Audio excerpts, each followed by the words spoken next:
जय श्री हरि भक्तों। आमल की एकादशी की बहुत बहुत शुभकामनाएं। प्राचीन काल की बात है, जब माता पार्वती ने घोर तपस्या कर भगवान शिव को अपने पति रूप में प्राप्त किया।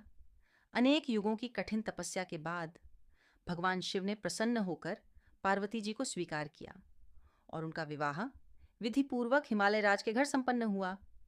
किंतु विवाह के पश्चात माता पार्वती अपने पिता के घर में ही रही और भगवान शिव उन्हें अपने धाम नहीं ले गए।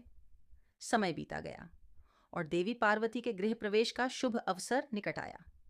फाल्गुन शुक्ल एकादशी के दिन, जिसे आज रंग भरी एकादशी कहा जाता है, भगवान शिव स्वयं अपने गणों के साथ हिमालय राज के महल पहुंचे। उनके साथ नंदी भूत प्रेत गण, ऋषि मुनि और अनेक देवी देवता भी थे। पूरे कैलाश और देवलोक में हर्ष छा गया। चारों ओर मंगल ध्वनियां गूंज उठीं और माता पार्वती को पूरे विधि विधान से गौने के लिए तैयार किया गया। भगवान शिव ने माता पार्वती को अपने दिव्य वाहन पर बिठाया और काशी के लिए प्रस्थान किया। जैसे ही वे काशी पहुंचे, संपूर्ण नगर में उत्सव का माहौल छा गया। भक्तों ने अपने आराध्य शिव पार्वती जी का भव्य स्वागत किया। चारों ओर मंगल गीत गाए जाने लगे। शिव भक्तों ने रंग गुलाल उड़ाकर अपने आराध्य के आगमन का उल्लास मनाया। पूरे नगरी में आनंद और प्रेम की धारा बहने लगी। भगवान शिव स्वयं भी प्रसन्न होकर अपने भक्तों के साथ रंग खेलने लगे। माता पार्वती भी भक्तों के प्रेम को देखकर आनंदित हुई और उन्होंने भी शिवजी संग रंगों की छटा बिखेरी। इस प्रकार रंग भरी एकादशी केवल शिव पार्वती के मिलन का दिन ही नहीं, बल्कि भक्ति, प्रेम और रंगों के उत्सव का प्रतीक बन गई। तब से हर वर्ष रंग भरी एकादशी के दिन काशी में विशेष रूप से बाबा विश्वनाथ का श्रृंगार किया जाता है और भक्तगण गुलाल और अबीर अर्पित कर इस दिव्य मिलन का उत्सव मनाते हैं। यह दिन भगवान शिव और देवी पार्वती जी के प्रेम, भक्ति और आनंद का प्रतीक है और इसे मनाने से जीवन में सुख, समृद्धि और आध्यात्मिक ऊर्जा का संचार होता है। रंग भरी या आमल की एकादशी फाल्गुन शुक्ल पक्ष की एकादशी तिथि को मनाई जाती है, जिसका उल्लेख अनेक पुराणों में मिलता है। इस दिन भगवान विष्णु और आंवले के वृक्ष की पूजा करने का विशेष महत्व है।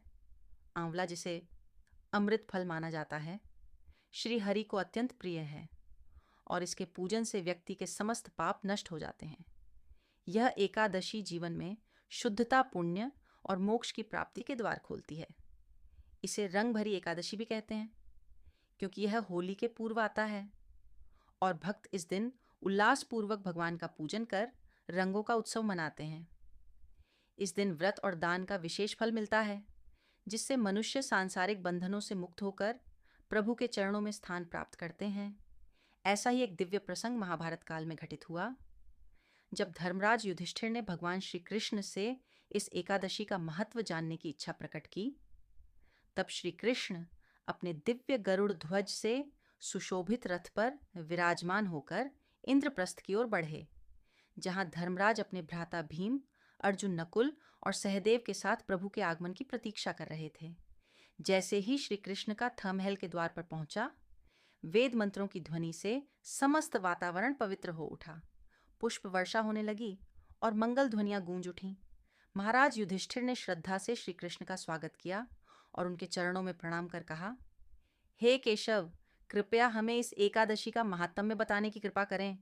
श्री कृष्ण मंद मुस्कान के साथ बोले, हे धर्मराज, यह एकादशी समस्त पापों का नाश करने, वाह वाली और पुण्यों को बढ़ाने वाली है।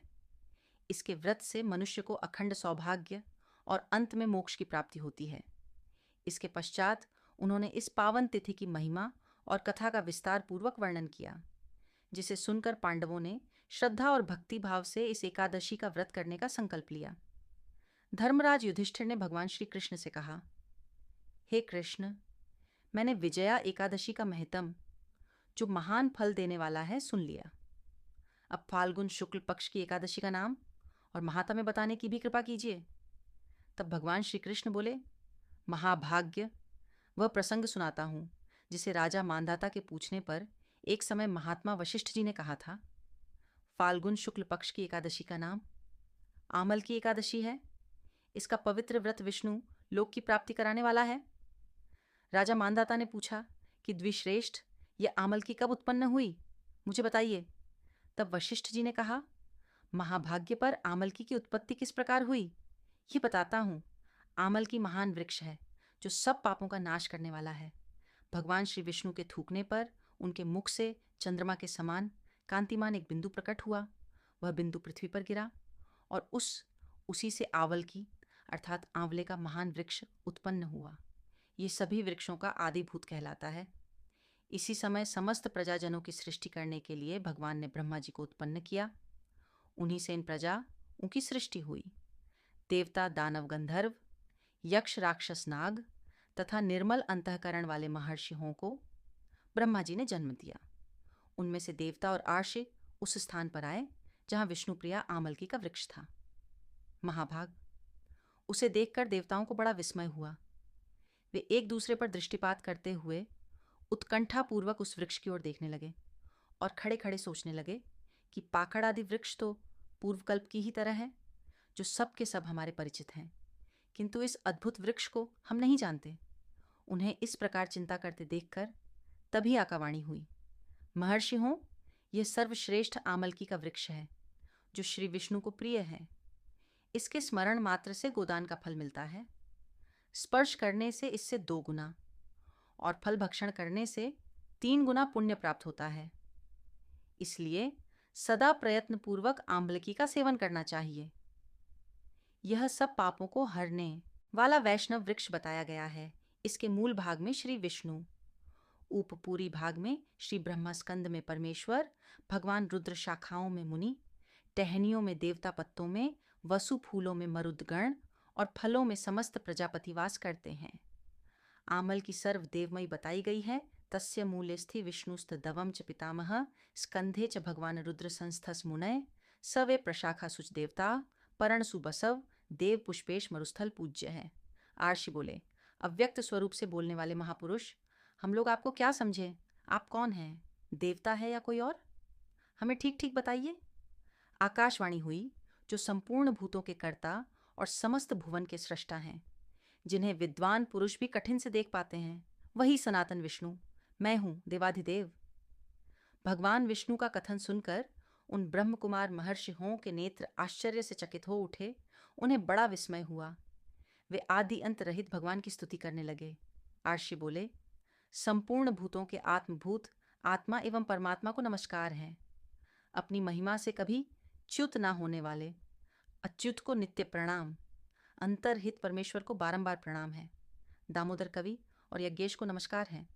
मायापते आपको प्रणाम है। आप विश्व के स्वामी हैं, आपको नमस्कार है। ऋषियों के इस प्रकार स्तुति करने पर भगवान श्री हरि संतुष्ट हुए और बोले, महर्षि हो, तुम्हें कौन सा अभीष्ट वरदान दूं? आर्षि बोले, भगवान, यदि आप संतुष्ट हैं तो हम लोगों के हित के लिए कोई ऐसा व्रत बतलाइए जो स्वर्ग और मोक्ष रूपी फल प्रदान करने वाला हो। श्री विष्णु बोले, महर्षि हो, फाल्गुन शुक्ल पक्ष में यदि पुष्य नक्षत्र से युक्त द्वादशी हो तो वह महान पुण्य देने वाली और बड़े बड़े पादकों का नाश करने वाली होती है। द्विजवों, उसमें जो विशेष कर्तव्य है उसको सुनो। आमल की एकादशी में आंवले के वृक्ष के पास जाकर वहां रात्रि में जागरण करना चाहिए। इससे मनुष्य समस्त पापों से छूट जाता और सहस्त्र गोदान का फल प्राप्त करता है। विप्रगण, ये व्रतों में उत्तम व्रत है जिसे मैंने तुम लोगों को बताया है। आर्षि बोले, भगवान, इस व्रत की विधि भी बतलाई है, ये कैसे पूर्ण होता है? इसके देवता नमस्कार और मंत्र कौन कौन से बताए गए हैं? उस समय स्नान और दान कैसे किया जाता है? पूजन की कौन सी विधि है और उसके लिए मंत्र क्या है? इन सब बातों का यथार्थ रूप से कृपया वर्णन कीजिए। भगवान श्री विष्णु ने कहा, द्विजभो, इस व्रत की जो उत्तम विधि है, अब उसको श्रवण करो। एकादशी को प्रातःकाल दंत धावन करके यह संकल्प करें कि हे पुण्य रकाश, हे अच्युत, मैं एकादशी को निराहार रहकर दूसरे दिन भोजन करूंगा। आप मुझे शरण में रखें। ऐसा नियम लेने के बाद पतित, चोर, पाखंडी, दुराचारी, मर्यादा भंग करने वाले और गुरु पत्नीगामी मनुष्यों से वार्तालाप ना करें। अपने मन को वश में रखते हुए नदी में, पोखरे में, कुएं पर या फिर घर में ही स्नान करें। स्नान करने से पहले शरीर में मिट्टी लगाएं और इस प्रकार कहे, अश्वकांति रथ, क्रांत्य विष्णु, वसुंधरे मृत्यु के हर में, पापम जन्मों कोट्या समर्जित, अर्थात हे वसुंधरे, तुम्हारे ऊपर अश्व और रथ चला करते हैं, तथा वामन अवतार के समय भगवान विष्णु ने भी तुम्हें अपने पैरों से नापा था। मृत्यके, मैंने करोड़ों जन्मों में जो पाप किए हैं, मेरे उन सभी पापों को हर लो। फिर स्नान करते हुए इस प्रकार कहे, जल की अधिष्ठात्री देवी, हे माता, तुम संपूर्ण भूतों के लिए जीवन हो, वही जीवन जो श्वेत और उदधि जाति के जीवों का भी रक्षक है। आप रसों की स्वामिनी हो, आपको नमस्कार है। आज मैं संपूर्ण तीर्थों, कुंडों, झरनों, नदियों और देव संबंधी सरोवर में स्नान कर चुका। मेरा यह स्नान उक्त सभी स्नान का फल देने वाला हो। विद्वान पुरुष को चाहिए कि वह परशुराम जी की सोने की प्रतिमा बनाए। प्रतिमा अपनी शक्ति और धन के अनुसार 1 या आधे माशय स्वर्ण की होनी चाहिए। स्नान के बाद घर आकर पूजा और हवन करें। इसके बाद सब प्रकार की सामग्री लेकर आंवले के वृक्ष के पास जाएं। वहां वृक्ष के चारों ओर की जमीन झाड़ बुहार लीप पोत कर शुद्ध कर लें। शुद्ध की हुई भूमि में मंत्र पाठ पूर्वक जल से भरे हुए नवीन कलश की स्थापना करें। कलश में पंचरत्न और दिव्य गंध आदि छोड़ दें। श्वेत चंदन से उसको चर्चित करें। कंठ में फूल की माला पहनाए। सब प्रकार के धूप की सुगंध फैलाए। जलते हुए दीपकों की श्रेणी सजाकर रखें। तात्पर्य यह कि सब ओर से सुंदर और मनोहर दृश्य उपस्थित करें। पूजा के लिए नवीन छाता, जूता और वस्त्र भी मंगाकर रखें। कलश के ऊपर एक पात्र रखकर उसे दिव्य लाजों अर्थात खिलों आदि से भर दें। फिर उसके ऊपर स्वर्णम परशुराम जी की स्थापना करें।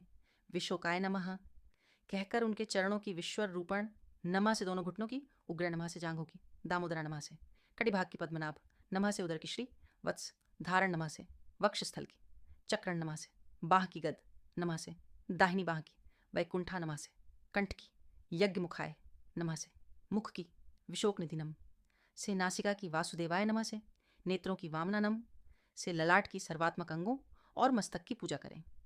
यही पूजा के मंत्र हैं। इसके बाद भक्तियुक्त चित्त से शुद्ध फल के द्वारा देवाधिदेव परशुराम जी को अर्घ प्रदान करें।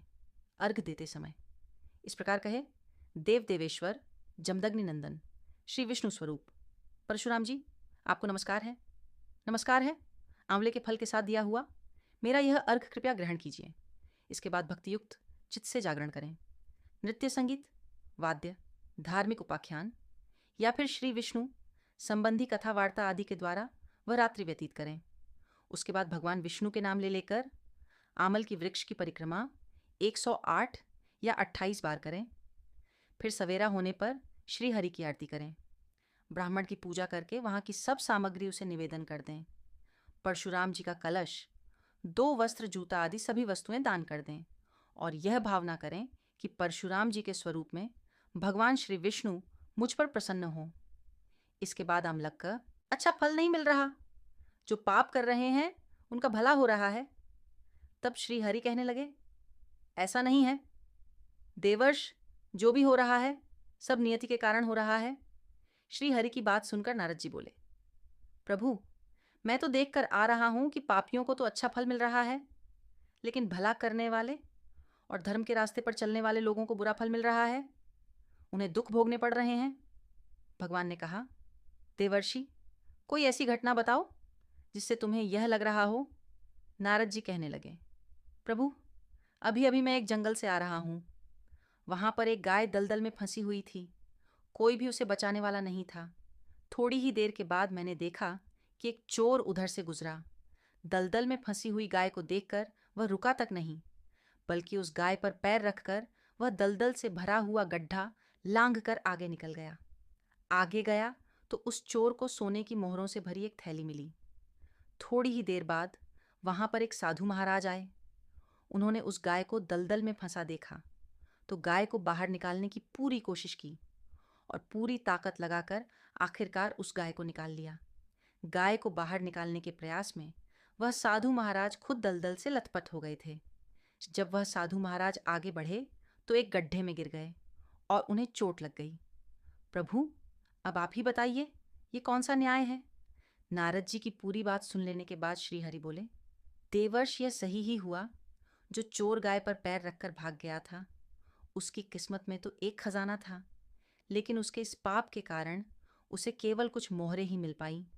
वहीं उन साधु महाराज को गड्ढे में इसलिए गिरना पड़ा क्योंकि उनके भाग्य में उस समय मृत्यु लिखी हुई थी, लेकिन एक गाय को बचाने के कारण दलदल से बाहर निकालने के कारण उनके पुण्य बहुत अधिक बढ़ और उनकी मृत्यु बस एक छोटी सी चोट में बदल गई।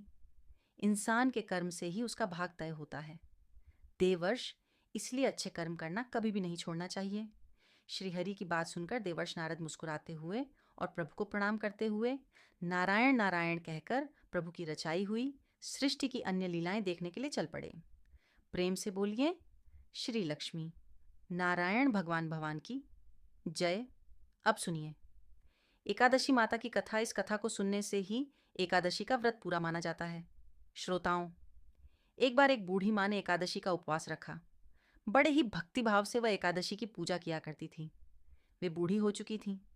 उन्हें वृद्धावस्था में कोई भी ऐसी वस्तु नहीं चाहिए थी जो वे एकादशी का उपवास रखती, क्योंकि एकादशी का उपवास रखने से तो श्री हरि की कृपा से सब कुछ मिल जाता है।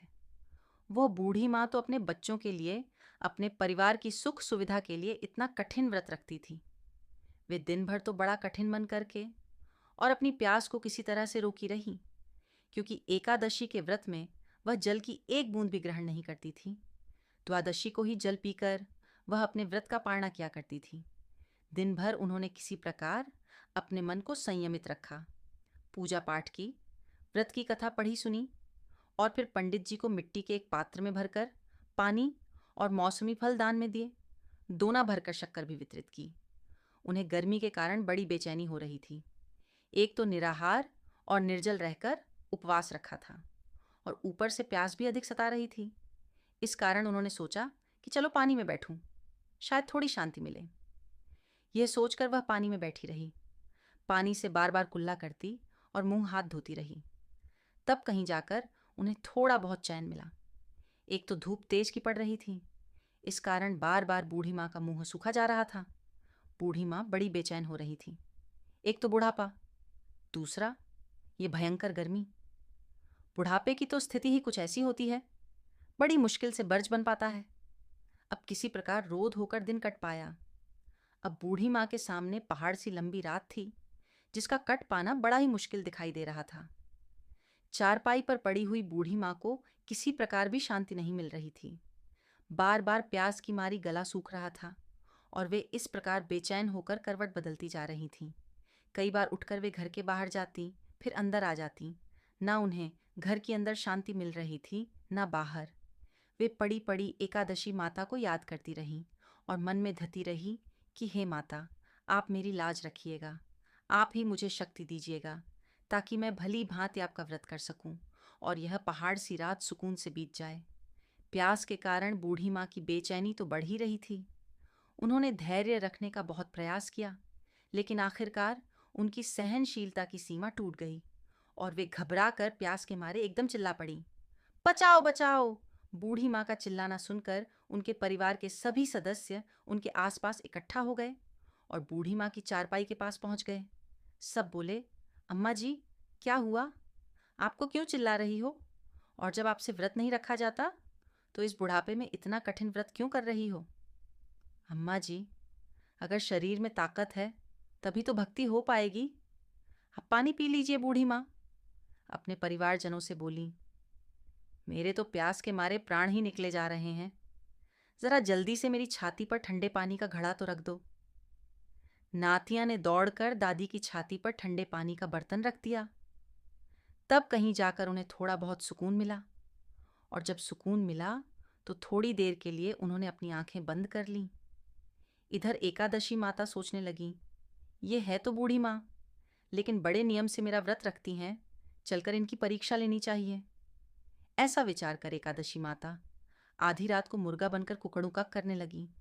मुर्गे की टेर सुनकर बूढ़ी माँ जल्दी से उठी और बाहर जाकर आसमान की ओर निहारा, लेकिन आसमान में तो कहीं भी उन्हें सुबह का तारा दिखाई ही नहीं दिया।